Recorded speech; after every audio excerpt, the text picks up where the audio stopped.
Hey, welcome back to Physics Land here. Hey everybody, we're going to learn about impulse. Now, I wasn't going to teach this lesson today, but I was just thinking, hey, the sun's shining. Actually, it's not shining. It's snowing outside. What the heck? We'll just do this. Let's just do it. On impulse. Impulse. Okay, this is the easiest thing in the world. Impulse is force times time. So if you push on something for some amount of time, you change its momentum. And we can even make a little thing here, impulse. There's no real symbol for impulse. Impulse is force times time. Yeah?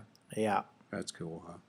Well, and the thing is, it's like with impulse, you can give an impulse to something that is still, because it would have, no momentum because no velocity, and then you can change its momentum by pushing on it.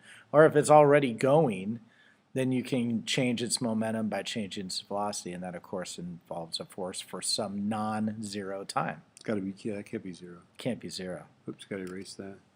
So let's see, 12 Newton force for 4 seconds. I'm just going to go. I'm not sure how to proceed here. You go force times time, pretty Mr. tough. Duggan. 12 newtons. Times 4. That's, what is that? Is it 48, Mr. Duggan? Yeah, 48. And again, there's no abbreviation for this. This is Newton's seconds. A lot of kids write newtons per second, but that's not right. It's just newtons times seconds. Hey, and you want to know a real interesting trick? If you remember that a newton is a kilogram times meters per second squared, if you times the newton by a second, look at the units that we get, boys and girls. We get kilograms times meters over seconds, and that's the units for momentum. That's our friend momentum. Oh. And there's a mom in momentum. There's also an N2. There's N2 and there's Tom. Yep, and there's also there's momentum. men. There's men in momentum too. There's men in momentum. This is quickly going downhill. It's going downhill. Okay. This is a harder type of problem, like reading a graph. And the concept here is that impulse, if you have a force versus time graph, it's the area under here. If you can figure out this area.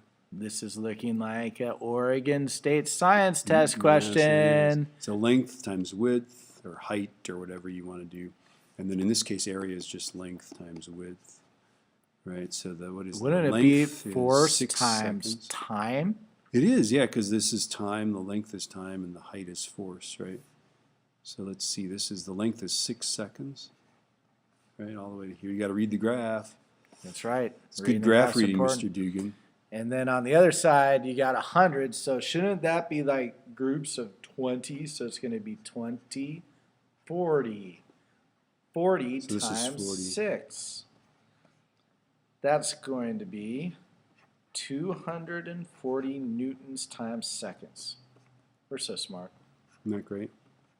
And then the cool thing about this is that if the force, if it's well behaved like this, it is the area under it, but it's even the area under it if it's like we hit a tennis ball with a tennis racket, maybe the force gets really big and then gets small or something like that. If you could somehow figure out that area using calculus or something, right?